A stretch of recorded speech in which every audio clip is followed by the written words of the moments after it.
Ici Libreville, radiodiffusion nationale gabonaise émettant en onde moyenne avec la puissance de 1 kW sur 1520 kilocycles, soit 197 mètres 3, et en onde courte avec la puissance de 25 kW sur 7270 kilocycles, soit 41 mètres 25, et avec la puissance de 4 kW sur 4777 kilocycles, soit 62 mètres 80. Mes chers compatriotes, à partir d'aujourd'hui, 28 novembre, le Gabon a sa propre radio. Je suis sûr que vous partagez ma joie et ma fierté en apprenant cette bonne nouvelle.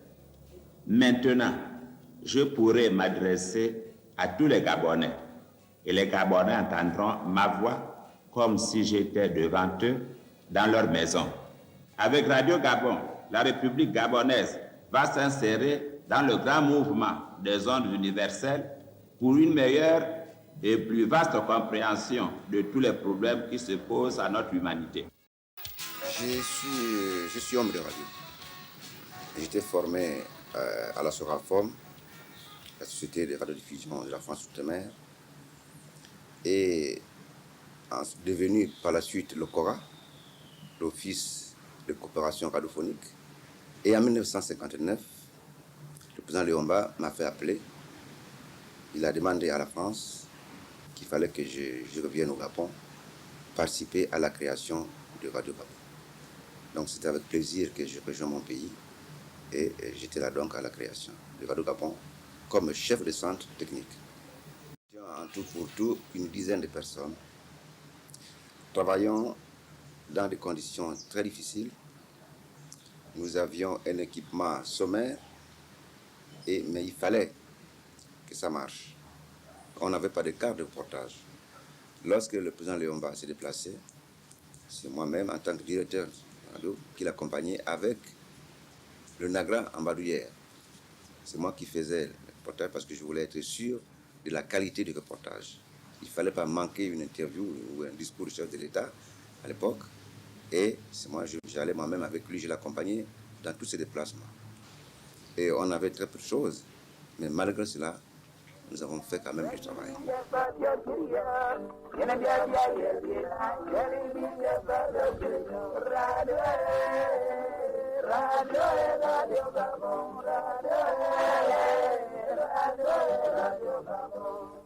Monsieur Rawiri, il m'a présenté à Madame Castanet, qui dirigeait Radio Gabon à l'époque, qui a créé et dirigé Radio Gabon. Et Madame Castanet a bien voulu accepter que je rentre dans leur équipe. C'est une équipe très très réduite. Il y avait 2 personnes qui faisaient les magazines. J'étais à la technique dirigée par Monsieur Rawiri, qui dirigeait toute la technique de la station. Madame Castanet dirigeait toute la radio. Et Madame Castanet m'a demandé si c'était possible que je puisse créer des magazines qui touchent les jeunes, les femmes et puis un peu le monde, quoi.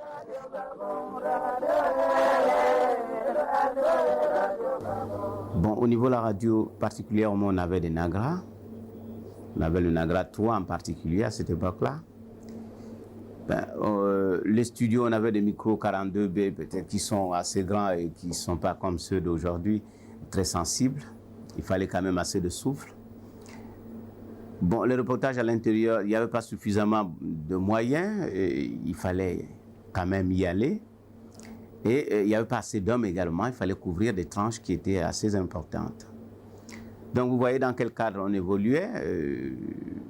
Il est évident que le nombre d'horaires n'était pas le même qu'aujourd'hui, mais seulement on travaillait de la même manière. C'est-à-dire qu'il fallait le journal, il fallait l'émission, il fallait la distraction.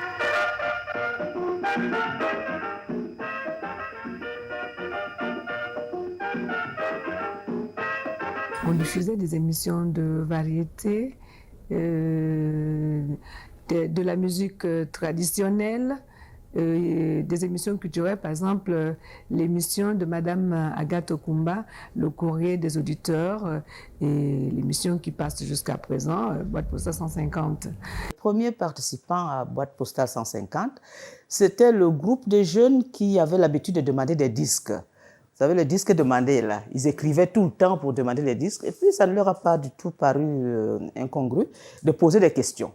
Donc, ils me posaient des questions, moi j'allais au dictionnaire, j'allais un peu partout, me documenter pour leur répondre, c'est tout. C'est très intéressant. Chers amis, bonsoir. Vous vous souvenez certainement de ces questions, pourquoi se marie-t-on? Et voici la réponse de monsieur Guy Dossa. Que de récits n'a-t-on pas entendu à propos des femmes qui empoisonnent la vie de leur mari? Ou l'inverse, c'est-à-dire d'époux qui font prématurément blanchir la chevelure de leur compagne. Qu'en se mariant, on a l'assurance de prolonger sa vie de plusieurs années. Oui, l'Institut national des statistiques, que l'on peut évidemment accuser de parti pris si on veut, vient de publier une étude. Une interprétation de Gloria Lasso, vous venez d'entendre La joie d'aimer. Les marimbas du Guatemala prennent la place et ils vont nous faire entendre à présent Ay Cosita Linda, à la demande de mademoiselle Solange Denise, qu'il a choisi pour ses amis Pemba Véronique, Adèle Poussa, Rachel Akanda, Simone Retoa, Dio Parlette et Marie-Louise Raimundo. Sans oublier toutefois les filles du cours commercial de l'Immaculée Conception de Libreville.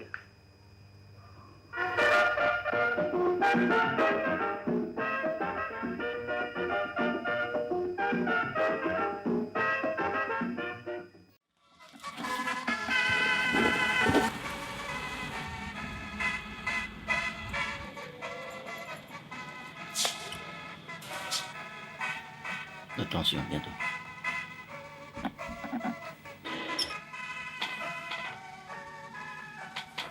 Mesdames et messieurs, bonjour. En ce qui me concerne, la rubrique des avis et communiqués, c'est une affaire qui doit remonter à peu près aux environs de 1975.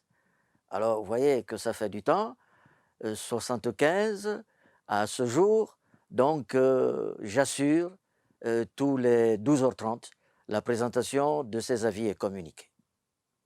De la rénovation chaîne nationale, la suite de nos avis et messages.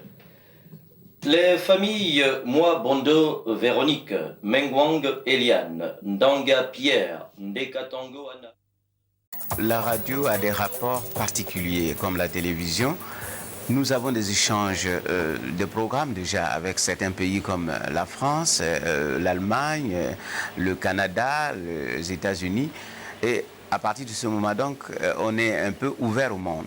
Nous devons faire échange de programmes. Il est évident qu'au niveau du Gabon, nous ne produisons pas pour pouvoir beaucoup échanger, mais nous apportons notre contribution dans des grandes conférences où nous apportons nos idées et aussi certains éléments, puisque nos prix au niveau de l'Afrique ont été quand même les plus célèbres, parce qu'on a eu des prix à l'URTNA, on a eu à l'URTI, on en a eu au Canada, que ce soit pour le cinéma ou pour la radio. Les agents de la RTG ont été primés depuis longtemps, et c'est là, depuis les premières années de l'indépendance jusqu'à l'heure actuelle, nous ne sommes pas les derniers en Afrique.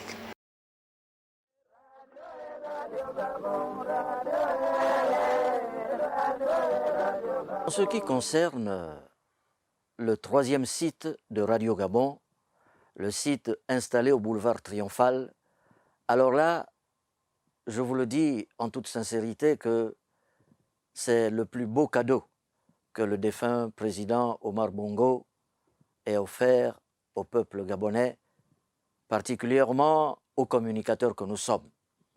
Car il faut avouer que c'est un beau bijou qui est entre nos mains. Il nous appartient donc à nous, utilisateurs, de bien conserver cet outil de travail. Gilbert Ribwanga Boussougou, Justine Ganga, Peke Mabaka, Elisabeth Nimba, Areno Benito, Jean-Bernard Djodji, Vicky Fournier, Béatrice Parolé, Vincent de Paul Ebalé, Rocky Kambikengi, Paul Kachenko, Marcel Zambadinga, Daïde Mungengi, Sengo Ndinga Dirunga, Marius Pierre Funges, Pierre Mocler, Marie-Louise Essam Hébert, Richard Mauboui, Agathe Kumba, Joseph Olivier, Rivolu Raphaël, Yonche,